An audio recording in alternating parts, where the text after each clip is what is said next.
grant you spiritual understanding. Understanding. What is light? Light, we are told that is the entrance of the word of God. Psalm 119, 130. The entrance of the word of God gives light. Entrance of the word. So you can be in the environment of the word of God, but you don't gain entrance. It doesn't gain entrance into you. And until that happens, you can't contact the light it carries, because the word of God is light. It is the energy producer of illumination. So when you have the word, you have light. Everything produces to the level of understanding that you have. Everything produces to the level of understanding that you command about that thing.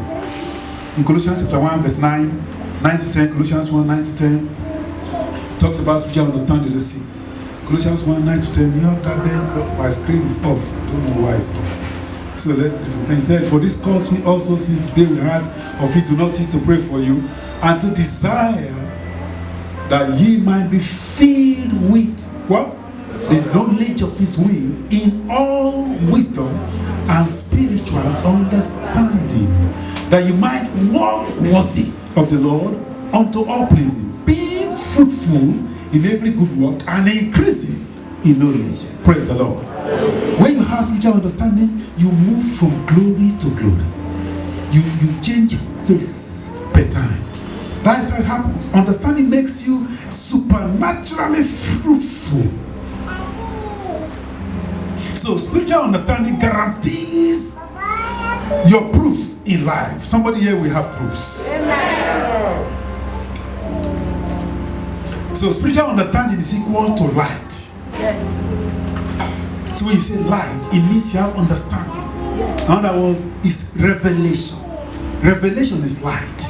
When you contact revelation, you contact light. Revelation of the word of God is the generator of light. No revelation, there is darkness everywhere. But that will not be you. Amen. My prayer is that this month shall be a month of lights for you. Amen. In Jesus' name. Amen. Every lighted destiny will distinguish itself in darkness. They will see it. Ephesians chapter 3, chapter 5, verse 15. Ephesians 5, verse 15. We need to awake. Ephesians 5 and verse 14. Verse 14. Go back to verse 14. He said, wherefore he said, awake thou that sleepest, and arise from the dead, and Christ shall give thee light. Who will give you light? Christ. Awake from your slumber, from casual Christianity, from, that kind of no zeal.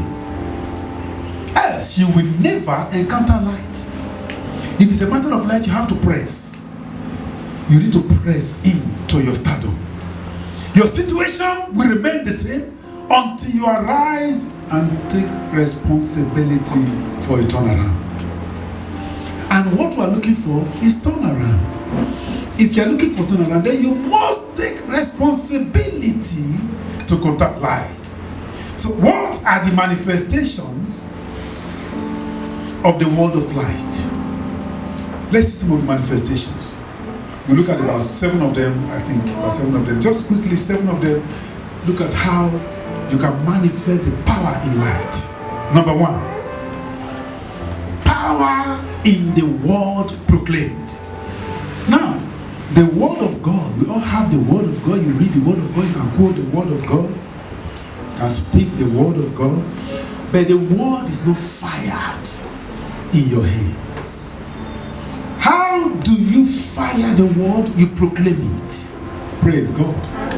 It's a word of difference between just reading and hearing it, or speaking it and proclaiming. There's a word of difference. To proclaim is to fire the word. Jesus said something. He said, go ye into all the world and preach the gospel to every creature. Matthew 28, verse 18 to verse 20. Matthew 28, let's see that one. He says, and Jesus came and spake unto them, saying, all power is given unto me in heaven and where? Next verse.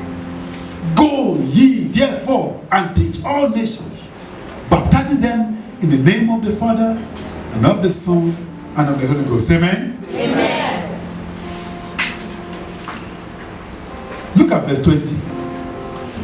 Teaching them to observe all things whatsoever I have commanded you, and lo, I'm with you even unto the end of the world. If you go to Mark chapter 16 verse 15, Mark 16:15 saying the same thing. He said, Mark 16:15, Mark chapter 16 and verse 15. He said,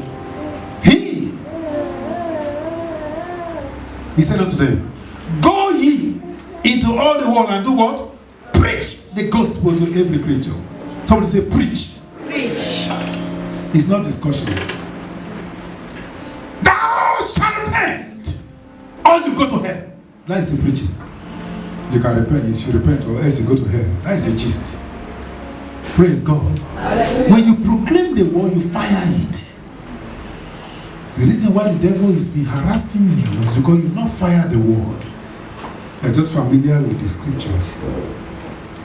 That's why a prophet can't do much in his home country, because they know him at home. They joke with him and they laugh with him every day. Therefore, he is just another man. He's not a man, he's a prophet. Yes. He's a prophet. You better know that. There is a call upon his life, and when he opens mouth to proclaim the word, there's a world of difference. From now, you'll make a difference. Amen. Faith comes by hearing. Power is developed by praying. However, power is released by preaching the word. Very important. You can have faith come up as you hear the word of God. And as you pray, you can call it faith power, but that power is not released. It is when you open your mouth to preach that the power is released. From now, you will release power. Amen. Romans chapter 1 verse 16-17, he said, I am not ashamed of the gospel of God, for it is the power of God unto salvation to everyone that believes. To the Jew first. Next verse says, yes, the Jew first. Go back to 16. He said to the Jew first, and also to the what? Greek. To the Greek. Praise God. Hallelujah. And to Nigerians also. Praise the Lord. Hallelujah. But it is in the gospel the power of God is released for salvation. It is the preaching of the gospel that releases the power. You can read that thing over and over again, you will not be saved. But all of a sudden you hear it, repent! And then your heart is touched. And then the story will change. Your story is changing. Amen. There is power in preaching the word. In fact, in Psalm 18, verse 44 to 45, talks about this. Psalm 18, verse 44, it said, as soon as they hear of me, they shall obey me. The strangers shall submit themselves unto me. They have to hear you first. When he said, cast out devils, it's because you will declare, they will hear your voice, and they will go away. As I'm speaking to you right now, demons are flying away. Amen. You will discover that your experience pattern will change after this meeting. Say amen. Amen. Then 45 says, 45, he said, the strangers shall fade away, amen? And be afraid out of their close places. They're always hiding. But they have to hear your voice. And when they hear your voice, they will fade away. I said that demonic situation in your life is fading away. Amen. That experience you have in your dreams is fading away. Amen. That stagnation in your financial destiny is fading away. Amen. But they must hear your voice. They must hear your voice. Number 2. Number 1 is what? Power in the word proclaimed. Proclaimed word. Number 2, the sent word. How to manifest the word. The sent word. This is how you administer healing and deliverance. For example, he sent his word and healed them and delivered them from their destructions. The Lord will deliver you. Amen. The sent word puts you in supernatural command. The sent word gives you confidence. Confidence. In Romans chapter 4, you have the account there of Abraham, verse 18 to 22. You have the account of Abraham there, what he did in his case. The confidence that he said, who against hope believed in hope that he might become the father of many nations. According to that which was spoken, so shall the seed be. He had it, he read it. He said, and being not weak in faith, he considered not his own body now dead when he was about 100 years old. Neither yet the deadness of Sarah's womb. What did he do? He staggered not at the promise of God through unbelief, but was strong in faith, giving glory to God. Somebody celebrate God. Abraham knew how to operate the world. He's been told, you are going to be the father of many nations. And he said, I think I better change my name. And he changed his name from Abram to Abraham, father of many nations, father of nations. Call Sarah. You are no more Sarai, you are Sarah. Now Sarah, not Sarai. Before it was S-A-R-A-I. Now S-R-A-H. Mother of nations. God will make you mother of nations. He began to proclaim it and to say it continually until it became a reality. You have to proclaim the word to give it fire. When you proclaim the word, it enters into the realm of wings.